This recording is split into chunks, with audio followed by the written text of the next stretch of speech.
Hey there and welcome to another episode of Jeff's Toy Box. And right now, we are going to review another set para sa ating Bloque serye. And yes, mga kapatid, yes, we already acquired or have the Bloque's Volume or Wave 3, Transformers Wave 3.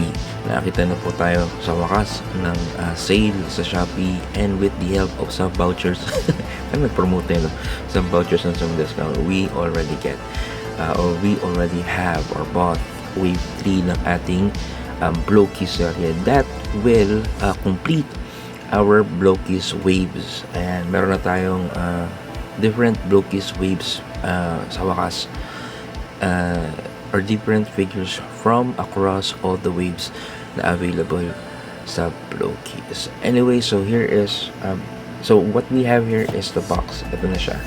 So ito na yung Wave 3 ng ating Bloque serye, and we have not two, but three figures to review. Blind po ito, hindi natin alam kung ano ang laman ng mga gamit na ito or ng mga box na ito. And hopefully makuha natin yung mga gusto natin. So, hindi ka mukha ng Wave 4 na I can say na 1 lang yung parang least na gusto natin. Dito medyo balance, parang Wave 1 and 2. But anyway, everything from Bloque's naman is a winner for me. So, why not chop that, diba? So, let's look at the box, okay?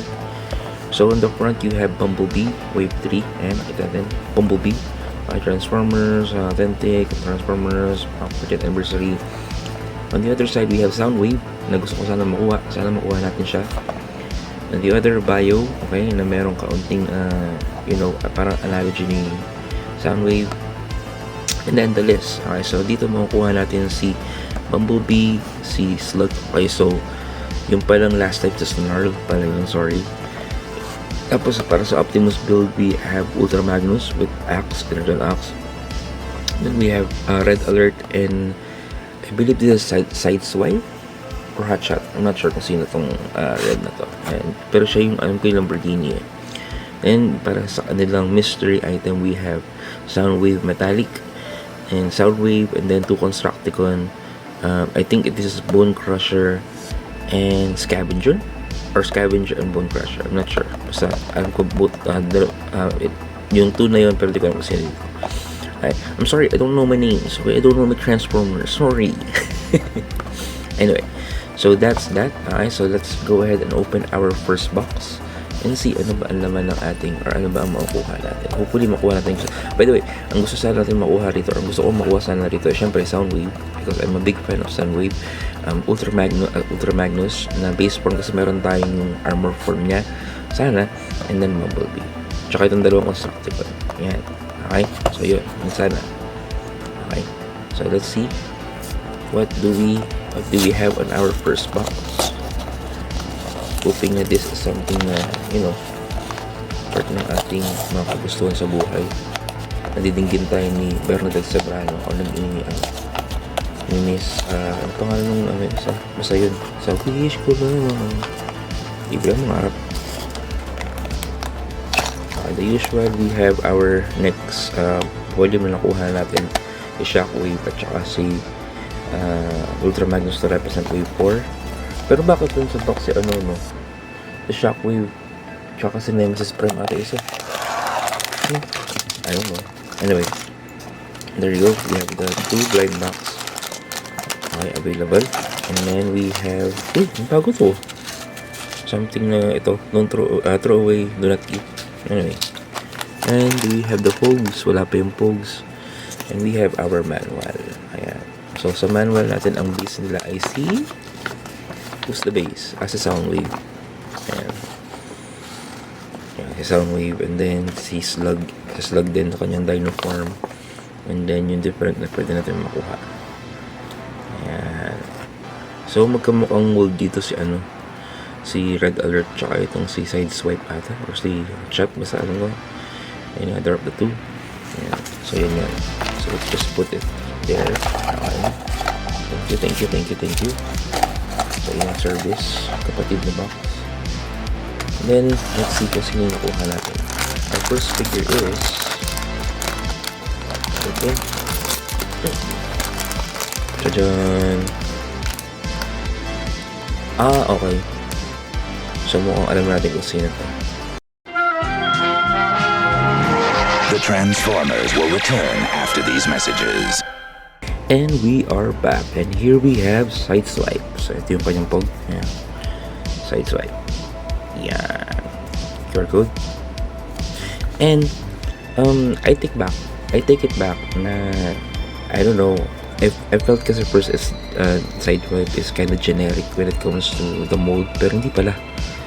This is something to collect din kasi new mode siya. At the same time, this simple siya pero you know the details are there. Nakikita ko siya sa Generation 1 dati, so you know it's nostalgic din on my end. And yeah, the color scheme is very nice. And I can say na yung makita mo talaga yung ano niya, yung tawag ito, yung Autobot aesthetic niya, yung Transformer aesthetic niya nung panahong 1990s. Medyo ano lang, medyo to take note lang para sa mga collectors na kukuha ng Wave 3 and then makuha niya Sideswipe. Yung kanyang eyes or yung head sculpt niya, or kanyang head is 4 components and medyo medyo maninipis yung peg niya or connectors niya. So you know it's something to check, or it's something to watch out just in case pagbubuuin niya siya, para at least alam niyo na it can break easily. But anyway, that is Sideswipe. And pangis, angas. So same accessories, meron siyang fist open and close, meron siyang insignia for Autobot and for Decepticon, meron siyang gun na nilimutan kong ilagay. Okay, so pwede natin siyang lagyan dito. Ayan, and syempre yung stand niya. So that is Sideswipe. And again, the articulation is there. Tawag ito, generic Loki's articulation, which is napakaraming points and joints.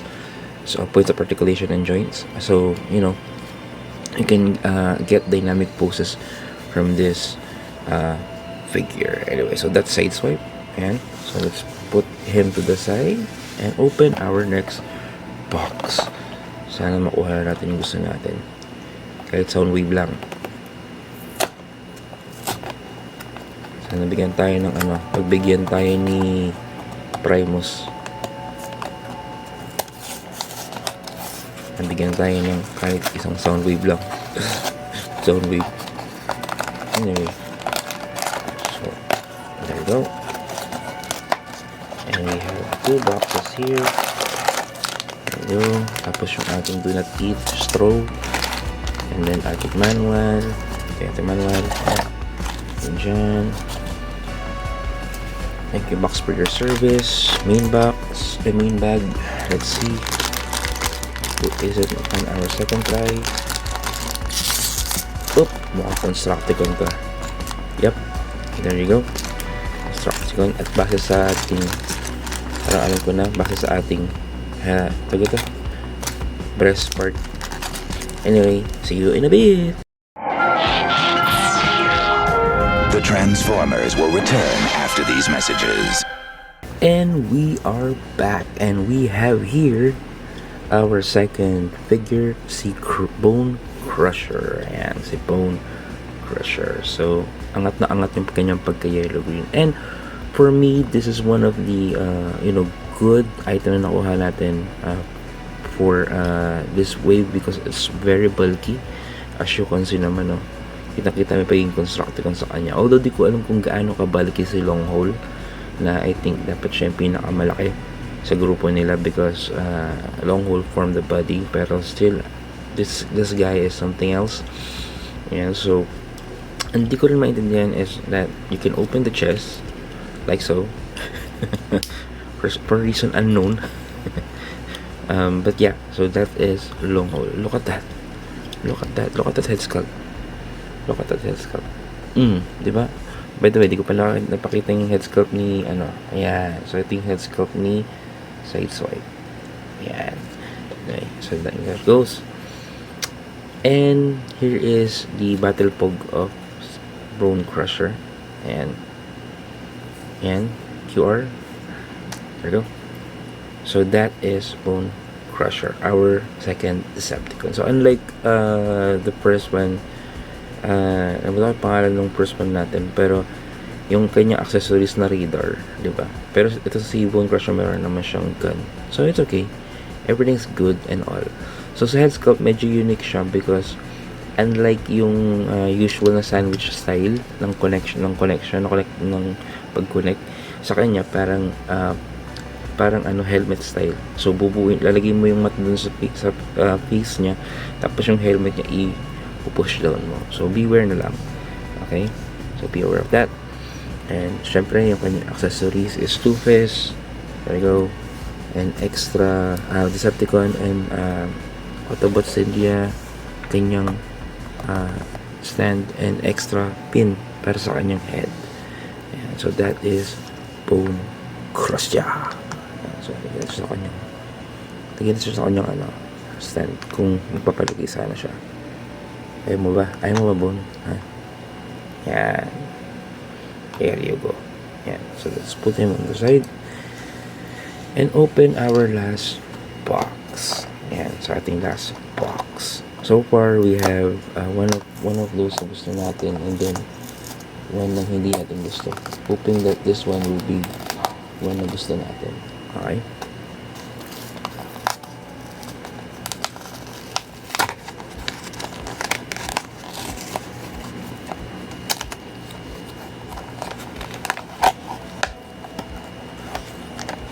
So there you go. We have two blind bags.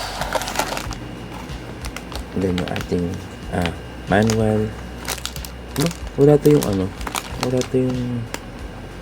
Oo nga, wala siya yung don't throw. Ay, don't eat pala. Just throw. Anyway. So let's see kung anong nakuha natin. Let's open our final box. Final bag. We have ay mukhang dupli siya. Oh no, mukhang dupli. Anyway, that's good and all. Anyway, we'll be back after these short messages. The Transformers will return after these messages.